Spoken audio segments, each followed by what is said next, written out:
Olá pessoal, boa noite. Hoje é quinta-feira, dia 19 de março de 2020. Tudo bem com vocês? Espero que todos estejam em paz, estejam refletindo muito sobre tudo o que está acontecendo. Enfim, que tudo isso venha servir para a gente crescer um pouco mais, né? Tudo que está acontecendo no nosso país, no mundo como um todo, um pouco do que a gente já previa, onde as tradições sagradas já nos apontavam desde muito tempo as determinadas circunstâncias que iriam submeter a raça humana, mas que hoje nós podemos contar e muito com o olhar do Cristo, muito atento por este planeta que ele é o governador planetário e que esteve presente na sua criação juntamente com os guardiões da humanidade e que tem o planeta nas mãos, o leme está com ele. Enfim, então espero que estejam todos em paz. Eu gravei esse vídeo porque, revisando alguns materiais de apometria, até para preparar a aula para o nosso curso de apometria, né?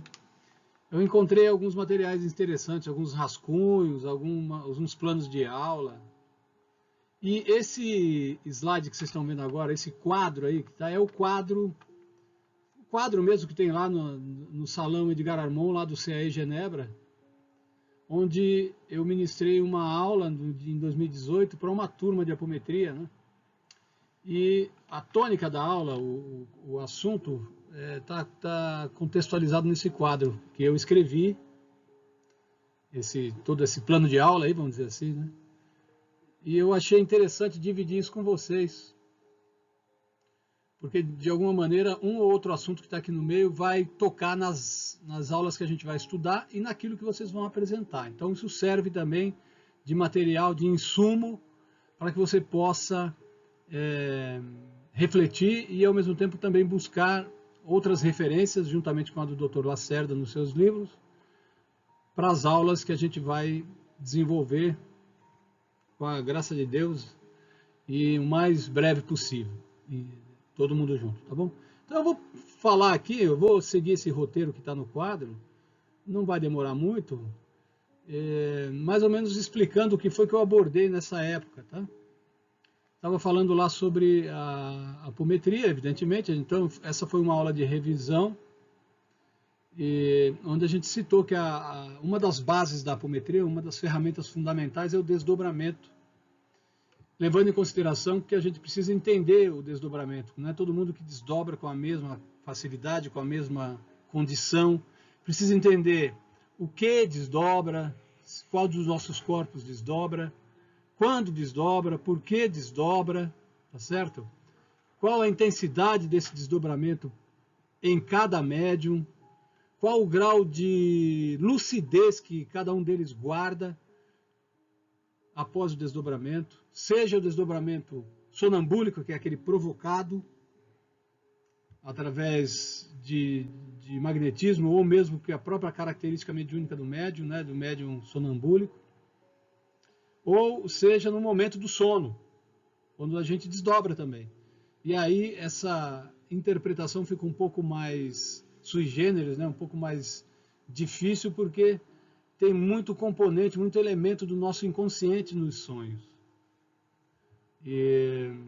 Mas isso não significa que todo sonho seja um desdobramento, mas também que todo sonho não seja desdobramento. Então a gente precisa ter essa noção. Tá? O método que é abordado na apometria, existem dois métodos fundamentais na área de pesquisa e ensino, né? O método indutivo e o método dedutivo. A apometria adota praticamente o método indutivo, quer dizer, aquilo que ela aplica conduz o aluno a reflexões sobre as causas principais daquele fenômeno. Por isso que a gente diz que, em certos aspectos, como é muito utilizada a energia anímica do médium, dos participantes, do operador de apometria, dos operadores, enfim, do grupo apométrico, ela não deixa de ser também, em alguns aspectos, uma abordagem fenomenológica. O que é isso, né? A abordagem fenomenológica é aquela abordagem baseada na observação do fenômeno.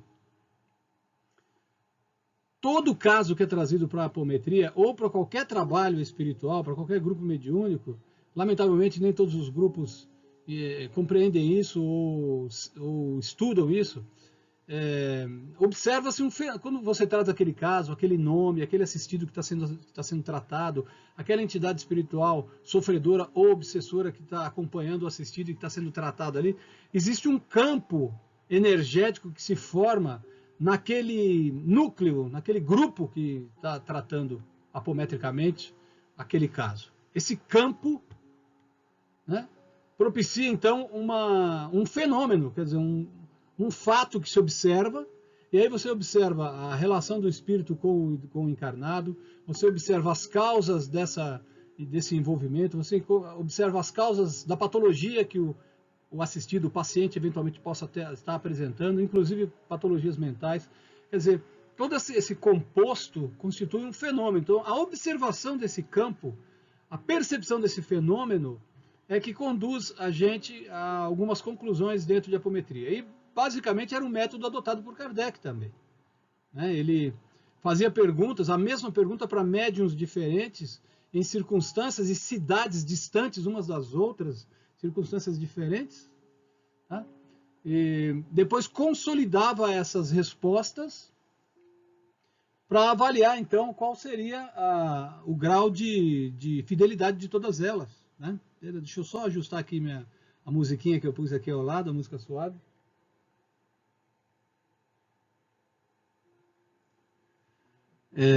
Enfim, era o método adotado por Kardec. Então, quando a gente está... Aquele núcleo que se reúne, o grupo apométrico, ele é um grupo fenomenológico, quer dizer, ali acontece muita coisa e a gente não pode observar apenas sob o aspecto místico religioso, tem que observar sob o aspecto filosófico científico. Por que isso é provocado? Quais as causas? Quais as consequências? O que é possível de se fazer para amenizar essa situação sem impactar nos compromissos ou comprometimentos karmáticos ou kármicos de ambas as partes, para não gerar um outro fenômeno que possa impactar no próprio grupo mediúnico, né? No próprio grupo apométrico.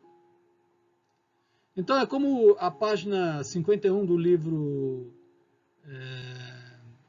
Energia, Espírito e Matéria, do Dr. José Lacerda, ele diz assim, né, tem uma frase interessante dele lá, falando sobre o método indutivo, sobre a abordagem da apometria.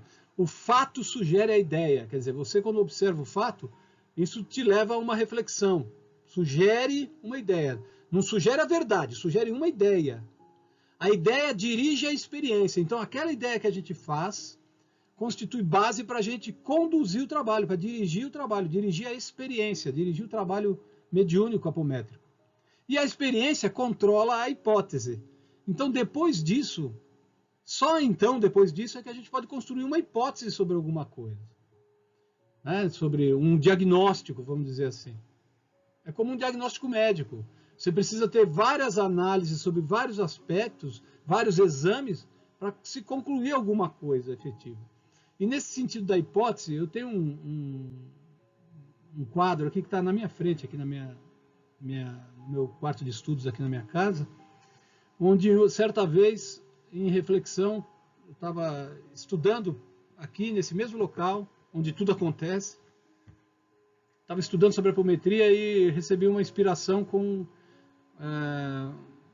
5 palavrinhas. E essas 5 palavras me foram sugeridas pela espiritualidade superior. Né? A primeira palavra é, eu estou olhando aqui até para lembrar, estudar. Lidar com dados fenomenológicos, eu preciso estudar, conhecer. Comparar. Fazer comparações entre os conhecimentos, entre os fatos. Ouvir outros grupos. Discutir os casos atendidos. Discutir a metodologia que cada grupo adota, porque existe, evidentemente não existe um padrão, existem alguns critérios que são muito semelhantes em apometria, mas cada operador tem o seu jeito, a sua forma de lidar. Então, terceiro, compreender. Somente depois da gente estudar, comparar, é que a gente pode começar a compreender alguma coisa do que aquele fenômeno, do que aquele caso implica para a gente.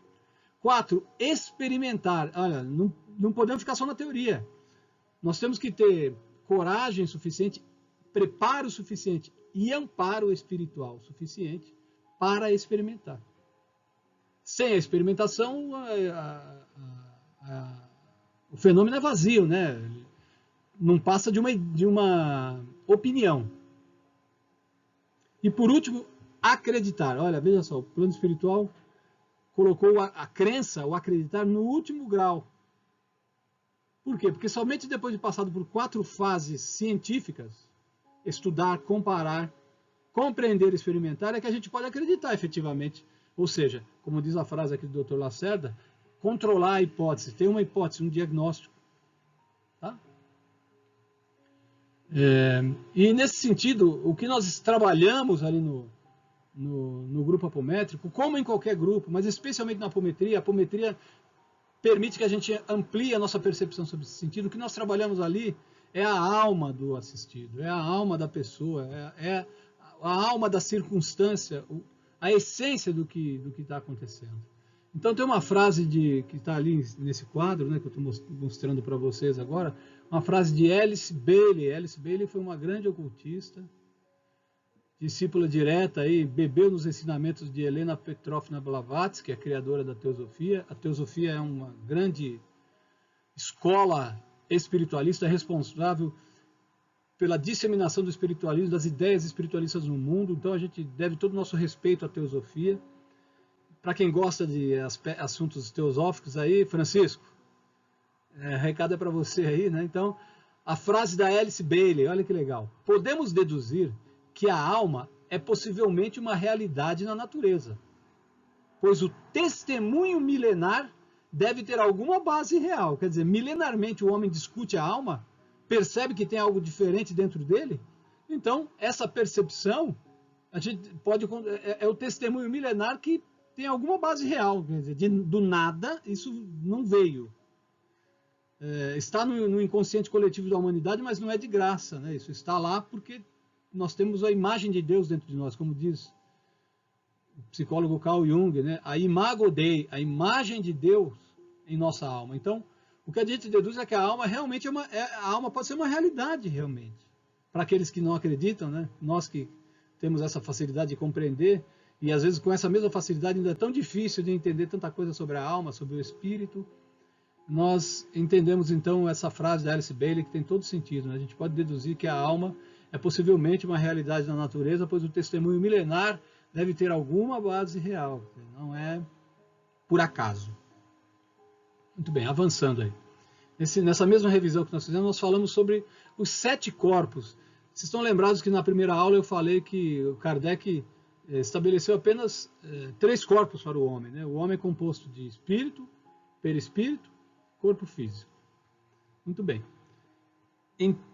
De 1857, quando ele publicou o Livro dos Espíritos, até pouco mais de 1865, 64 foi a morte dele, de 15 a 20 anos, nesse período, muito pouco tempo, se teve para poder falar um pouco mais sobre os corpos internos da nossa estrutura psíquica.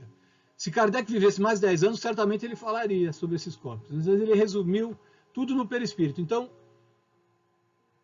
aquilo que ele chamou de corpo físico, a tradição espiritual da humanidade, expressa em obras da própria teosofia, do esoterismo milenar, das teorias que vêm da Índia antiga, né, como a Vedanta, né, como os Vedas, especialmente nos Vedas, onde se diz que o corpo é composto de 7 elementos: corpo físico, corpo etérico, corpo astral, corpo mental inferior, corpo mental superior, corpo búdico e corpo átmico, ou átma, que seria a essência, o espírito, a mônada. De búdico e átmico nós não entendemos absolutamente nada, porque a gente não tem acesso a essa essência, o que é isso. Nós sabemos que ela existe, porque nós estamos falando aqui, eu estou falando aqui, vocês estão me escutando. Quem está falando é o espírito, é a essência que está raciocinando, pensando, sentindo. E o Kardec, quando ele classificou em três níveis apenas, corpo físico, perispírito e espírito, A tradição oriental, a tradição esotérica, a tradição espiritualista milenar já dizia que o corpo físico, na verdade, é composto de corpo físico e corpo etérico. O corpo etérico, ou duplo etérico, é o princípio vital que Kardec fala lá no Livro dos Espíritos. Está aí do lado, olha, está escrito aí, tá vendo? Ó? Corpo etérico igual a duplo etérico, que corresponde ao princípio vital, que é a fonte do ectoplasma, ou fluido perispirítico, ou fluido vital. Vários nomes que Kardec usa para designar a mesma coisa, menos a palavra ectoplasma, que não foi criação dele. Ectoplasma é uma criação de um parapsicólogo, antigo metapsiquista, Charles Richer, que foi prêmio Nobel de Fisiologia, inclusive, quando ele estudou os fenômenos de efeitos físicos que eram provocados com o uso do ectoplasma, que se exudava de médiuns de efeitos físicos. Isso está no capítulo 4, livro 1 do Livro dos Espíritos. Tá? Pode consultar lá. Então, corpo físico e corpo etérico é o que constitui o corpo físico.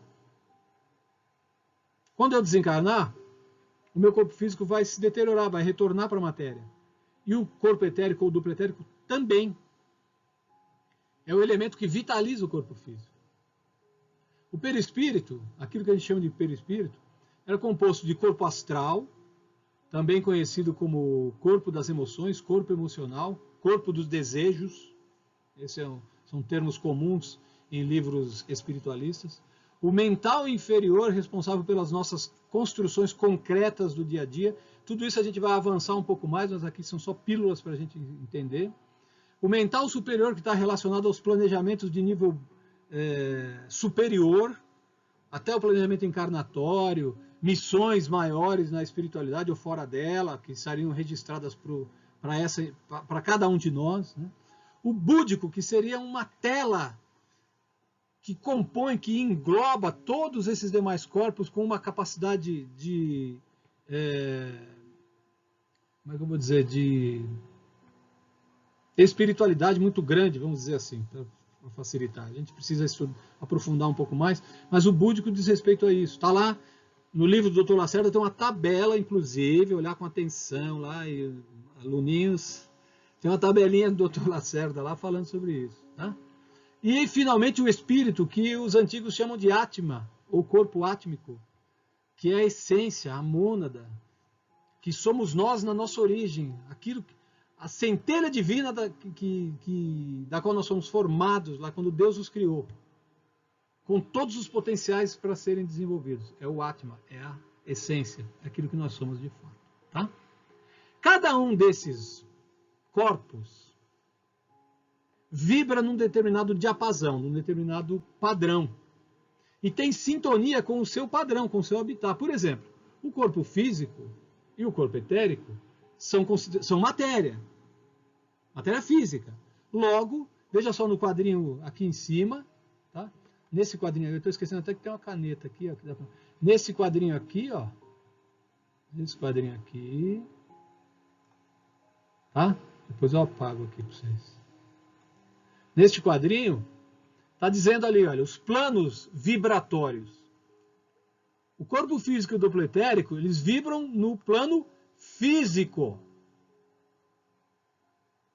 Plano físico. Deixa eu pegar a caneta aqui. Plano físico. Tá? Peraí, essa canetinha não está muito boa. Não. Peraí, vamos pegar uma mais grossa aqui. Vibram no plano físico. 1-0 para a caneta. Pronto, no plano físico. Cada plano tem a sua vibração.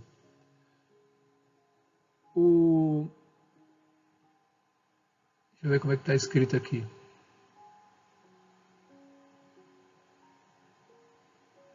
Os demais corpos, como o corpo astral, por exemplo,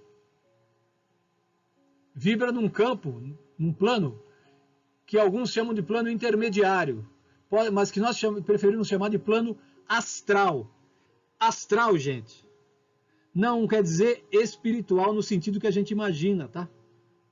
Plano astral, plano físico e plano astral tem muito pouca diferença. Muito pouca diferença.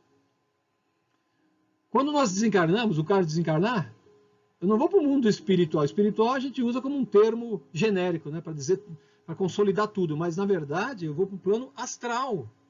O plano espiritual, que se considera espiritual, são camadas muito superiores, camadas búdicas, átmicas, divinas, que o Carlos com certeza está muito distante ainda, tá? Então o plano físico comporta, no plano físico vibra o físico e o etérico. No plano intermediário ou astral vibra o corpo astral. No plano espiritual, efetivamente, vibram o mental inferior, o mental superior e o búdico.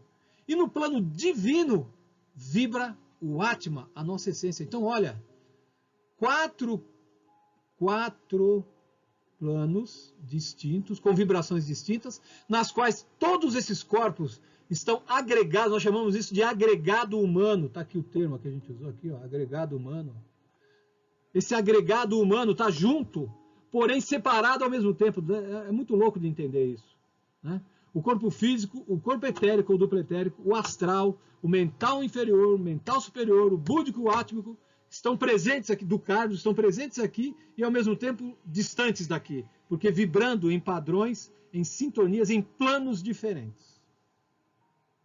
Tá? Faz sentido o que eu estou falando? É difícil, né? Mas vocês vão ter muito para estudar e até para me orientar também. Mas é interessante isso. O agregado humano, esse composto que somos nós, né? Vibramos também no plano divino, olha lá. Plano divino. Vou pegar uma outra cor aqui mais forte, a canetinha menor.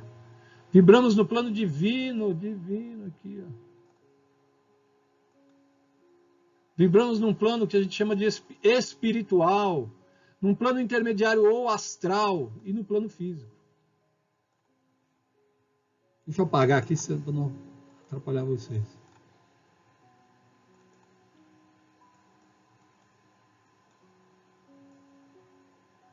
Pronto. Tá? Então, alguém perguntou no dia do curso lá, o que incorpora, pode haver incorporação de corpos?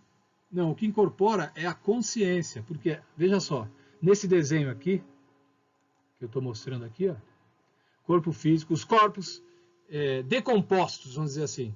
Sabe quando você abre algumas 7 cartas de baralho, uma do lado da outra? É assim que fica essa configuração dos corpos espirituais, dos corpos energéticos e espirituais que nós temos, né? Então, corpo físico, corpo etérico, astral, mental inferior, mental superior, búdico, átmico, que não tem forma, e esses demais aqui também, o corpo mental inferior também não tem forma humana, ele tem forma ovalada. Tá? Cada um desses, o que tem forma humana vai até o corpo astral. Os demais têm forma diversa, diferente. O Atma, o espírito, não tem forma. Como é que a gente vai resistir? Então, aqui, didaticamente, a gente botou uma centelha vermelha aí, tá? Quando há o desdobramento dos corpos, quando o espírito desdobra, olha a seta aqui, ó, desdobra o corpo com a consciência. O espírito não se desloca do corpo. Tá? Olha assim, e assim sucessivamente. Pode haver desdobramento múltiplo? Alguém pode perguntar, pode haver desdobramento múltiplo? O mesmo médium, a mesma pessoa desdobra o corpo físico, e desdobra o corpo astral e desdobra o mental inferior dela? Pode, mas a consciência, ou seja, o Atma, que é um só, controla pelos cordões ambos os corpos, todos eles. Tá? Então, quando há esse desdobramento múltiplo, essa ligação com a consciência, com o espírito, ela é mantida em cada um desses corpos. Tá bom? Não há um desligamento, não. Mas o que se desloca é o corpo com a consciência. Corpo só, sem consciência, não é nada. É um cascão. Como os teosofistas falam, ou os teósofos falam, aí Francisco. É um cascão astral. Cascões astrais são restos de duplo etérico, restos de perispírito, de corpo astral utilizado. Isso a gente vai estudar num módulo mais avançado, mas existe, viu? Cascões astrais. Então, aqui embaixo está escrito, ó, deslocamento do centro consciencial nesse sentido. Quer dizer, deslocamento da consciência junto com o corpo. Não é só o corpo. Tá? E, finalmente, nessa revisão, me lembro da gente ter falado sobre os chakras. Ah, mas o livro Passes e Radiações diz que os chakras estão no corpo etérico.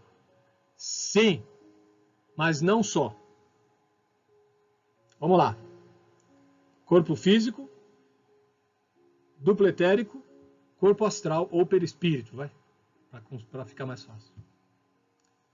No corpo físico, existe um aglomerado de nervos e gânglios, nesses pontos onde se constituem os centros de força. Então, esses núcleos de força no corpo físico, a gente chama de aglomerado de nervos e gânglios, né, que está lá no corpo, no exato local onde existem os centros de força.